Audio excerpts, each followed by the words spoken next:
트럼프와 재무부 장관이 원하는 금리 인하를 해줄 수 있도록 부추기는 것, 그것이 트럼프가 진정으로 원하는 것이라고 생각합니다. 네, 여러분 반갑습니다. 비트캐쳐입니다. FOMC 이후 단기적으로 심리가 회복되고 있었던 미증시와 크립토 시장이 또다시 트럼프의 관세 발언으로 인해서 흔들리면서 불확실성이 가중되고 있습니다. 트럼프가 지금까지 관세로 인해서 우방에 약탈당하고 이용당했다 하면서 관세 정쟁을 강행할 의지를 또다시 표명을 했습니다. 또다시 트럼프의 관세 발언으로 인해서 나스닥 같은 경우도 이 하방 트렌드 라인을 시도했지만 돌파하지 못하고 결국엔 다시 내려앉았고, 비트코인도 중요하다 말씀드렸던 이 하락 트렌드 라인을 시도해주지 못하고 다시 84K까지 일시적으로 조정을 받은 상황입니다. 어쨌든 4월 2일날 트럼프의 상호 관세에 대한 큰 가이드라인이 나오기 전까지는 계속해서 이 트럼프의 입에 따라서 변동성이 있을 수 있다라는 사실은 여러분들이 염두를 하시고 현 시장을 대응하시고, 이러한 발언에 따라 유럽 중앙은행 총재도 미국 관세로 불확실성 급증했고 인플레를 자극할 수 있다 하면서 미국의 공격적인 관세 정책이 유로존 인플레이션을 0.5포인트나 상승시킬 수 있고 큰 영향을 받을 수 있다라고 라가르드 총재가 또 경기 침체에 대한 불확실성 발언을 해주니까 시장이 영향을 받은 것으로 보입니다. 하지만 한 가지 다행인 부분은 유럽이 대미 보복 관세를 하기로 예정했었던 것을 4월 중순으로 연기를 하면서 협상 시간을 확보할 방침이다 라고 얘기를 하면서 미국과 관세에 대해서 조금 협상하려는, 타결을 하려는 의지를 보였던 것은 불행 중 다행인 소식이라고 생각합니다. 그리고 또다시 트럼프의 관세 발언에 더해서 미국의 경기 선행 지수 같은 경우도 예측치를 하회하면서 향후 미국 경기가 위축될 수 있다라는 시그널을 보여줬고, 그리고 미국의 경기 선행 지수 같은 경우는 지금 3개월 연속으로 하락하면서 침체에 대한 시그널을 던져주고 있는 부분도 미증시에 영향을 미쳤다고 생각합니다. 그리고 현재 지금 미국의 투자시장, 개인 투자자들의 심리는 그 어느 때보다 위축이 되어 있고 전체 시장 참여자 중에 58%의 개인들이 베어리시한, 추가적으로 시장이 흔들릴 것이며 회의적인 입장을 보내고 있습니다. 그만큼 지금 그 어느 때보다 관세로 인해서 투자시장의 심리가 극도로 위축되어 있는 시기라고 우리가 해석할 수 있을 것 같습니다. 근데 트럼프가 결국에 이런 식으로 경제를 흔들고 침체가 올 것처럼 만들고 관세로 여기저기 들쑤시는 진짜 이유는 불과 몇 시간 전에 트럼프가 소셜에 글을 올렸습니다. 계란 가격은 몇 주 전보다 지금 훨씬 낮아졌고 식료품과 가솔린 가격도 떨어졌다. 이제 연준이 옳은 일을 해서 금리를 낮춘다면 대단할 겁니다. 트럼프가 결국 원하는 거 뭡니까? 시장의 혼란을 야기하고 침체 분위기를 조성해서 페드로 하여금 트럼프와 재무부 장관이 원하는 금리 인하를 해줄 수 있도록 부추기는 것, 그것이 트럼프가 진정으로 원하는 것이라고 생각합니다. 그래야 미국채 금리도 하락하고 유동성이 공급되면서 트럼프가 원하는 시나리오로 시장을 부양할 수 있기 때문에 트럼프가 직접적으로 이제 참다 발언을 해줬다. 연준이 옳은 일을 해서 금리를 낮춘다면 대단할 겁니다. 트럼프는 지금 금리를 어떻게 해서든 내릴 수 있게 만들기 위해서 시장 분위기를 형성하고 있는 겁니다. 그리고 트럼프는 우크라이나와 히토류 광물 협정을 곧 서명할 것이다 라고 하면서 러시아 우크라이나 전쟁에 대한 타결 가능성도 계속해서 언급을 해주고 있고, 그리고 최근 트럼프가 디지털 자산 서밋에서 연설을 했습니다. 미국의 암호화폐와의 전쟁은 끝났고 미국은 손해보고 팔지 않고 가치를 극대화하기 위한 전략적 비트코인 보유구를 구축할 거다. 목표는 미국을 글로벌 비트코인 수도와 초강대국으로 만들겠다라고 발언을 해줬습니다. 근데도 시장이 반응하지 못했던 것은 관세로 인한 매크로 불확실성의 여파와 함께 이번 DAS 연설은 새로운 정책이나 발표가 없었다. 기존에 우리가 다 알고 있었던 내용들, 트럼프가 과거에도 지속적으로 얘기해줬던 내용들 뻔하다라는 반응이 나오면서 큰 상승 압력으로 작용되지는 못했습니다. 근데 저는 트럼프가 여기서 해줬던 굉장히 중요한 발언이 있다. 트럼프 달러 패권 스테이블 코인으로 잡을 거고 전문가들 규제 틀 마련이 우선된다. 이거 뒤집어서 얘기하면 트럼프가 지금 관세를 통해서 가장 잡고 싶은 거 미국채 금리 하락입니다. 그러려면 많은 사람들이 미국채를, 전 세계가 미국채를 다시 과거처럼 사줘야 되고, 그러려면 달러 패권이 강화돼야 되는데 그것을 스테이블 코인으로 해결하고, 이 스테이블 코인으로 해결하려면 스테이블 코인 규제 틀을 빠르게 완화시키고 적극적인 친화적인 법안을 내는 것, 그것이 트럼프가 그리고 있는 큰 그림이라고 볼 수 있습니다. 그리고 실제로 1위 스테이블 코인 발행사인 테더는 작년에만 미국채를 전 세계에서 순매수 7위에 위치하면서 어마어마한 미국채를 매수했다. 트럼프와 미국 재무부가 원하는 흐름대로 이런 식으로 미국채 수요를 자극시키고 있는 상황이고, 실제 기관관심과 트럼프 정책으로 스테이블코인 시총은 2,300억 달러를 돌파했다. 불과 몇 달 전만 해도 시총 2,000억 달러 돌파했다라는 하겠다라고 얘기를 했지만 벌써 이런 식으로 빠르게 스테이블 코인 채택이 확대가 되고 있고, 현재 스테이블 코인 전체 시총 같은 경우는 비트코인은 지금 지지부진하면서 하락하지만 오히려 계속해서 올타임 하이를 갱신하면서 스테이블 코인 수요는 계속해서 강화가 되고 있다. 이런 것을 지금 눈치챈 중국 또한 달러 스테이블 코인 패권 강화, 중국도 대응에 나서야 된다라고 하면서 핵심 골자가 미국은 민간 주도의 스테이블 코인을 통해 디지털 자산 시장에서 달러의 영향력 확대하고 있다. 그렇기 때문에 중국 역시 스테이블 코인 개발을 촉진하고 위안화의 국제 통화 지위를 강화해야 한다. 이제 향후에 금융은 스테이블 코인, 전 세계가 스테이블 코인으로 전쟁하는 그러한 흐름이 점점 더 가속화가 될 것입니다.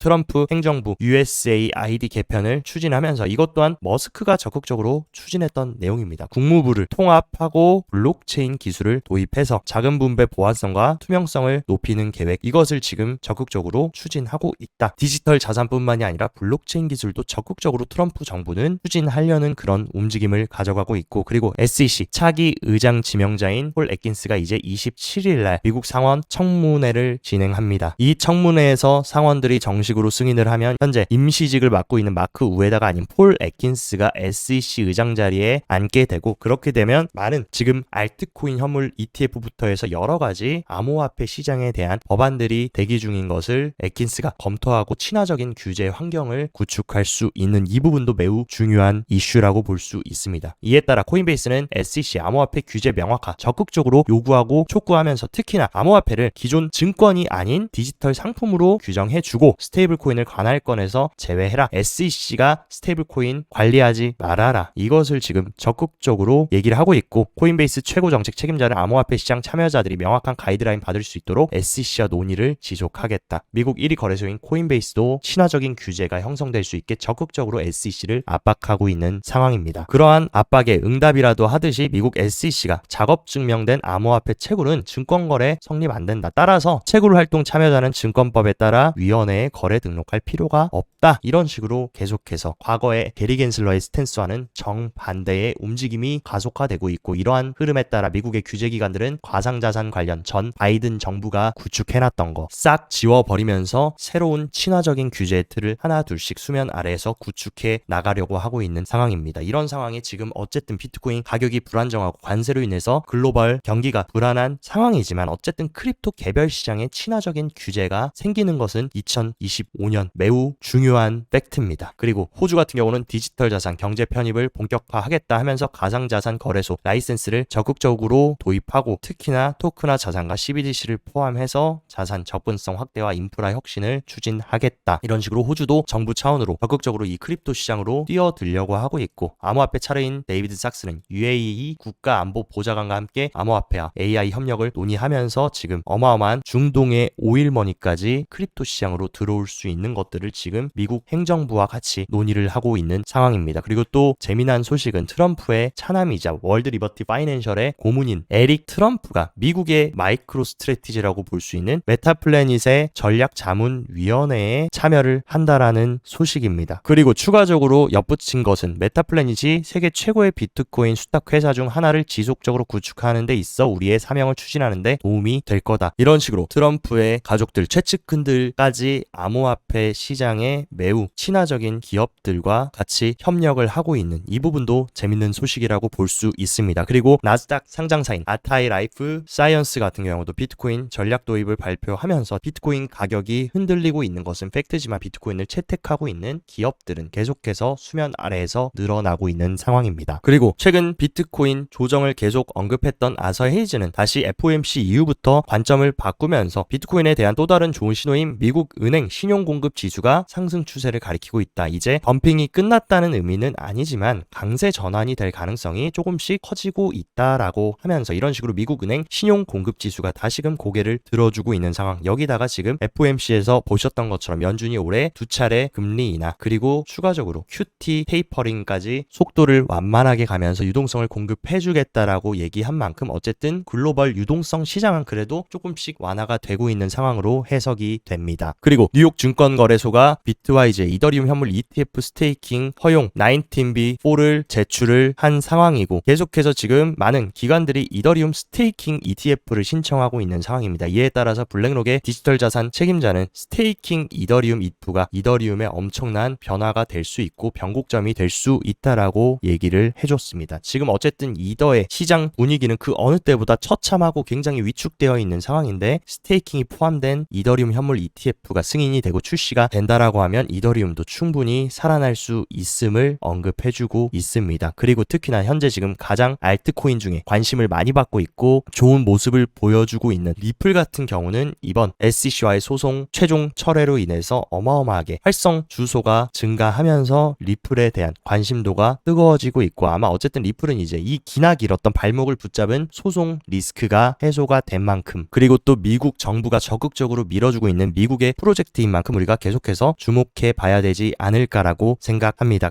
현재 크립토 개별 시장의 유동성이라고 볼 수 있는 스테이블 코인 공급 같은 경우는 이런 식으로 계속해서 상승을 해주고 있다. 즉 가격은 하락하지만 누군가는 스테이블 코인을 활용해서 매수를 하고 있다라고 해석할 수 있고 근데 스테이블 코인이 이렇게 들어오는데 왜 가격이 오르지 않을까요, 캐처님? 라고 물으시면 현재 지금 스테이블 코인은 현물 거래소로 들어가고 있는 게 아니라 오히려 파생 상품 거래소로 적극적으로 유동성이 주입이 되고 있습니다. 그렇기 때문에 스테이블 코인이 이런 식으로 계속해서 공급이 늘어나더라도 확실하게 상방으로 추세를 틀어주려면 현물 시장으로 스테이블 코인이 유입돼서 현물 매수로 이어지는 게 매우 중요하다라고 생각됩니다. 그리고 어쨌든 이런 식으로 시장의 유동성은 개선되고 있지만 결과론적으로 비트코인이 상방을 강력하게 치고 올라가지 못하는 이유 매크로의 영향으로 인해서 지금 네트워크 성장이 위축이 되고 있고 유동성 성장 같은 경우도 이런 식으로 확실하게 상방으로 턴어라운드를 해주지 못하고 있는 상황입니다. 지금 온체인 상의 유동성이 없다. 즉 온체인에서 주고받고 활발하게 지금 거래가 되고 있는 모습이 없다라는 위축의 데이터를 보여주고 있는 만큼 확실히 비트코인이 상방으로 추세를 변환했다라고 보려면 가격만 상승해서는 되는 게 아니라 네트워크 성장과 온체인 시장의 유동성 성장이 같이 이루어져야 되는 상황입니다. 그러나 불행 중 다행인 상황은 가장 큰 비트코인의 수요 단위 비트코인 현물 ETF 유입은 무려 5일 연속으로 강력한 유입이 들어오고 있고 특히나 어제도 1억 6천만 달러의 큰 매수세가 들어왔고 대다수의 매수세는 블랙록에서 지금 계속 발생을 하고 있는 부분도 고무적인 부분이라고 생각됩니다. 그리고 비트코인 현물 ETF 누적 축적 같은 경우도 이런 식으로 조정을 받았지만 다시금 약간의 고개를 들어주고 있는 긍정적인 상황입니다. 그래서 오늘 저녁에 미장이 열리고 또 추가적으로 유입이 되는지를 여러분들이 체크하시면 좋을 것 같습니다. 어쨌든 비트코인 단기적인 차트 흐름 체크해보면 일단 트럼프의 관세 발언으로 인해서 200일 이동평균선 위에 안착하지 못하고 다시 눌림을 주면서 84K로 내려와준 상황입니다. 그렇기 때문에 지금은 어쨌든 최근 만들어줬던 단기 상승 트렌드 라인을 잘 지지해주는 것이 중요하고 이 구간을 깬다라고 하면 다시금 또 지겨운 DCA 매집 구간 박스권으로 들어올 수가 있습니다. 근데 이 구간을 잘 지지해준다라고 하면 우리가 1차적으로 넘지 못했던 이 하방 트렌드 라인 상단을 충분히 시도해줄 수 있는 자리다. 그렇기 때문에 이 단기 상승 트렌드 라인을 잘 지켜주는지 오늘 종가를 여러분들이 체크하시면 좋을 것 같고 알트코인의 시총 차트인 토탈3도 이런 식으로 어쨌든 계속 지지를 받았던 상승 트렌드 라인을 지켜주면서 굉장히 많이 빠진 건 맞지만 이 중요한 구간을 지지를 하고 말아 올려준 만큼 충분히 분위기가 완전 최악의 상황은 아니라고 생각합니다. 그리고 이번 상승이 나왔던 이 조정이 이런 식으로 상승 다이버전스를 일봉상 만들어주면서 올라온 만큼 비트코인과 마찬가지로 이 하방 트렌드 라인만 토탈3 차트가 확실히 돌파 후에 안착해준다면 알트코인도 조금 회복되는 움직임 그때는 기대해 볼 수 있을 것 같습니다. 그리고 우리가 이번 비트코인이 15K부터 108K까지 올라오는 동안 이런 식으로 조정이 있었을 때마다 나왔던 재미있는 패턴 1위 거래소인 바이낸스의 시장가 매수 비율이 이런 식으로 급증을 했던 것을 볼 수 있습니다. 이런 식으로 바닥 조정 구간에서 바이낸스 시장가 매수 비율이 늘어났을 때 머지않아서 큰 상승이 발현됐던 것을 보면 지금도 가격은 하락하고 있지만 바이낸스의 시장가 매수 비율이 늘어나고 있다. 누구는 저가 매집을 지속하고 있다고도 해석할 수 있을 것 같습니다. 그리고 지금 조정과 마찬가지로 굉장히 길고 지루했던 조정이 이번 사이클 2번 정도 있었습니다. 2023년 3분기에 한 번 그리고 2024년 엔캐리 트레이딩 트레이드 당시 3분기에 한번, 이때 공통점이 주봉상 RSI가 중요한 서포트 밴드인 45구간, 이 구간을 지지해주고 나서 이런 식으로 조정을 끝내고 큰 랠리가 나왔는데, 지금 하락도 마찬가지로 주봉상 서포트 구간인 RSI 45구간에 지금 도달을 한 상황입니다. 이 구간만 훼손하지 않는다라고 하면 머지않아서 다시금 회복되는 움직임 충분히 과거 패턴과 비교해 봤을 때 보여줄 수 있는 만큼, 어쨌든 글로벌 매크로 시장이 크립토 시장을 좌지우지하고 있는 상황이지만 계속 매크로의 흐름 체크하시고 비트코인 기술적인 부분, 심리적인 부분도 잘 활용하셔서 이번 조정도 잘 극복해 내셨으면 좋겠습니다. 오늘 영상도 시청 진심으로 감사드리고, 영상 도움되셨다 하시면 좋아요, 구독 눌러주시고, 더 자세한 투자 전략 궁금하다 하시면 영상 하단 고정 댓글에 제가 운영하는 크립토 시황 정보방 활짝 열어놨으니까 이쪽에서 시황도 잘 체크하시면서 성공적인 크립토 투자 계속 이어가시기 바랍니다. 모두 즐거운 주말 되시고, 여기까지 비트캐쳐였습니다.